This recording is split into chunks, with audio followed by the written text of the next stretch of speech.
আপনি একজন CNC machine operator, কিন্তু আপনি জানেন না যে কীভাবে করে সিএনসি মেশিনের মধ্যে একটি প্রোগ্রাম সিলেক্ট করতে হয় মেশিনিং করার জন্য। আসুন কথা না বাড়িয়ে আমি দেখাই যে কীভাবে করে আপনি একটি প্রোগ্রাম সিলেক্ট করতে পারবেন প্রোগ্রাম মেনু থেকে।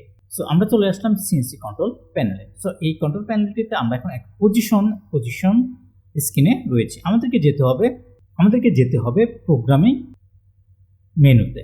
সো প্রোগ্রামিং মেনু যাওয়ার জন্য আমরা প্রোগ্রামে ক্লিক করব এবং এখন দেখুন আমাদের জন্য প্রোগ্রামিং যেই ডিসপ্লেটি হচ্ছে চলে এসেছে। এখন দেখুন এদিকে যদি আপনি একটু তাকান, দেখুন এই 2028 প্রোগ্রামের সাথে একটি চিহ্ন রয়েছে। এখানে যে চিহ্নটি রয়েছে এই চিহ্নটির মানে হচ্ছে কি এই প্রোগ্রামটি এই মুহূর্তে মেশিনে অ্যাক্টিভ রয়েছে।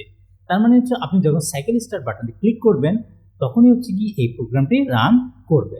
এখন আমি চাচ্ছি অন্য একটি প্রোগ্রাম আমি রান করব। তাহলে আমি সিম্পলি কি করব, আমাদের যে অ্যারো বাটনটি রয়েছে সেই অ্যারো বাটন দিয়ে আমি যে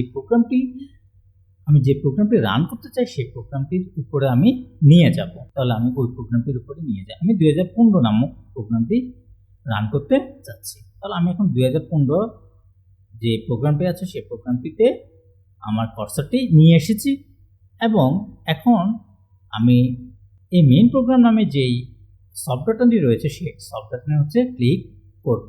আর ক্লিক করার সাথে সাথেই দেখবেন আপনি সেই 2015 যেই প্রোগ্রামটি রয়েছে সেই প্রোগ্রামের মধ্যে এই চিহ্নটি চলে যাবে।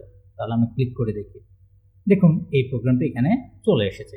শুধু তাই না, আপনি কিভাবে বুঝবেন যে এই প্রোগ্রামটি রানিং আছে? আমরা যদি একটু উপরের দিকে তাকাই, এখানে দেখুন প্রোগ্রামের নামটি আছে 2015। সরি, আমি 2015 নাম্বারের কথা বলেছিলাম, মিস্টেকেনলি 2025 বলে ফেলেছিলাম। অ্যাকচুয়ালি 2015 হবে সেটি। সো আপনি এইখানে উপরে দেখলেও বুঝতে পারবেন যে এটি 2015 প্রোগ্রামটি এখন রানিং অবস্থায় রয়েছে। আশা করি ভিডিওটি আপনার ভালো লাগছে। সবাইকে ধন্যবাদ। আল্লাহ।